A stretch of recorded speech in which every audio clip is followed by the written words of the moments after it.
kembali lagi bersama sahabat Faizin. Ya, hari ini kita melihat fenomena yang sangat fenomenal banget, yaitu pemerintah Republik Indonesia terbitkan surat utang negara terbesar. Apa? Terbesar dalam sejarah. Kira-kira siapa yang mau borong surat utang sebanyak itu dalam krisis kondisi global seperti ini? Nah, memangnya berapa utangnya? Nah, utangnya yaitu 4,3 miliar, terbesar dalam sejarah ya. 4,3 miliar loh. Lagi-lagi kita kejebak utang, bahkan ada yang tenornya sampai 50 tahun. Jadi dalam jangka 50 tahun lagi kita harus mengembalikan dana tersebut. Dan selama 50 tahun kita harus membayar bunga, atau bahasa kerennya kupon, biar tidak terlihat riba gitu loh. Apa namanya? Bunga 7,5%. Nah, tiap tahunnya. Selama 50 tahun. Tapi setelah itu kita harus bayar pokoknya, yaitu 4,3 miliar US dollar. Wow, hebat banget nih ya. Nah, hebatnya lagi, wah ini hebat ini.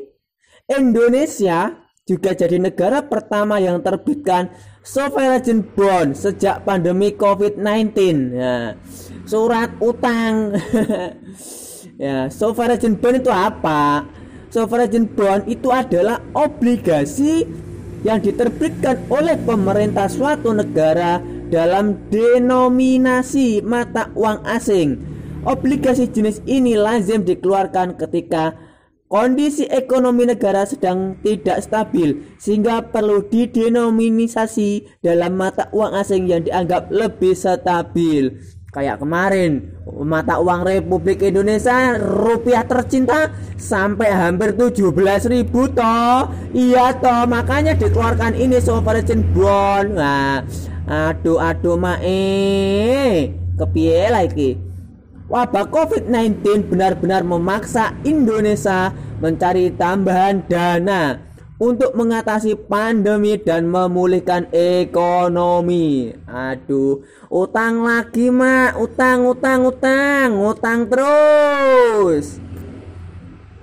Tak hanya Indonesia, seluruh negara di dunia juga pasti butuh suntikan dana akibat pandemi ini. Memang iya sih, semuanya butuh suntikan dana, tapi kok kebangetan gitu loh, sampai 50 tahun ngutangnya. Sampai kita mati, anak cucu kita masih nanggung utang yang harus dibayar. Ninggalin utang. Ninggalin harusnya warisan yang positif toh. Iya toh. Sodron. Nah, saat ini semua negara di dunia mengalami kejatuhan ekonomi akibat pandemi COVID-19. Yang pertama, lockdown di mana-mana.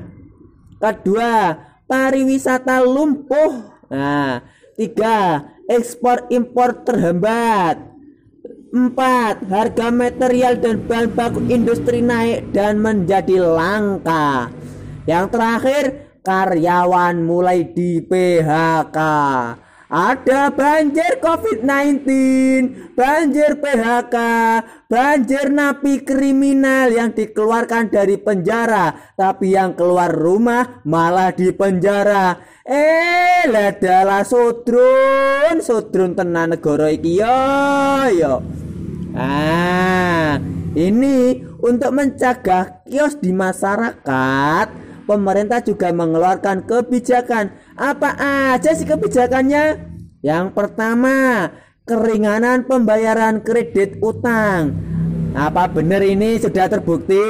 Banyak kok yang bank-bank itu masih nggak mau menunda atau meringankan. Banyak alasannya apa? Loh, lah terus karyawan saya siapa yang gaji? Ya masalah lagi toh. Masalah ditumpuk dengan masalah makyah. Kedua, gratis token listrik dari PLN untuk listrik bersubsidi. bagi orang-orang yang kurang mampu mendapatkan suntikan gratis listrik token. Yang 450 mendapatkan gratis, yang 900 membayar setengahnya. Nah, selanjutnya bantuan sosial untuk wilayah yang sedang PSBB.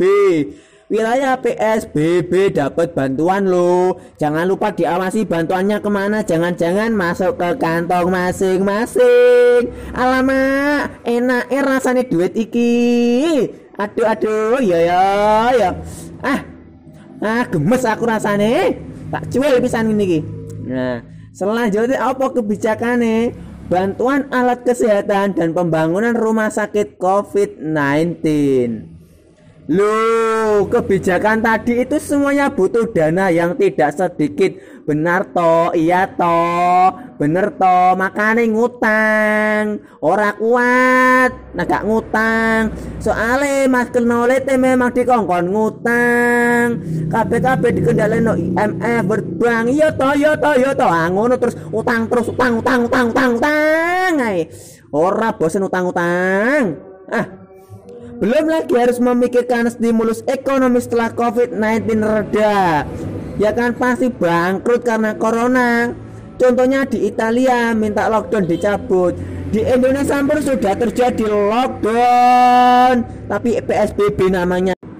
Pertanyaannya, siapa yang mau borong surat utang negara sebanyak itu? 5,4 miliar US dollar loh, bukan rupiah loh ini.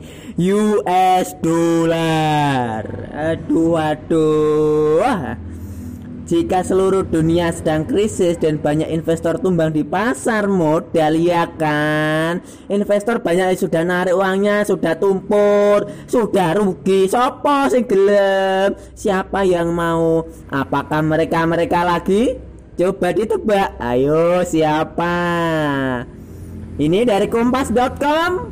Bank Indonesia loh ya, ini menyatakan telah mendapat fasilitas repo line dari Bank Sentral Amerika Serikat, The Federal Reserve, The Fed.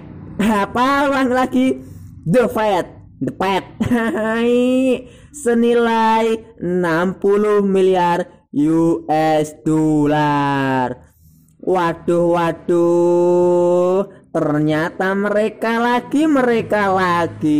Jadi pertanyaannya, siapa yang diuntungkan di COVID-19 ini?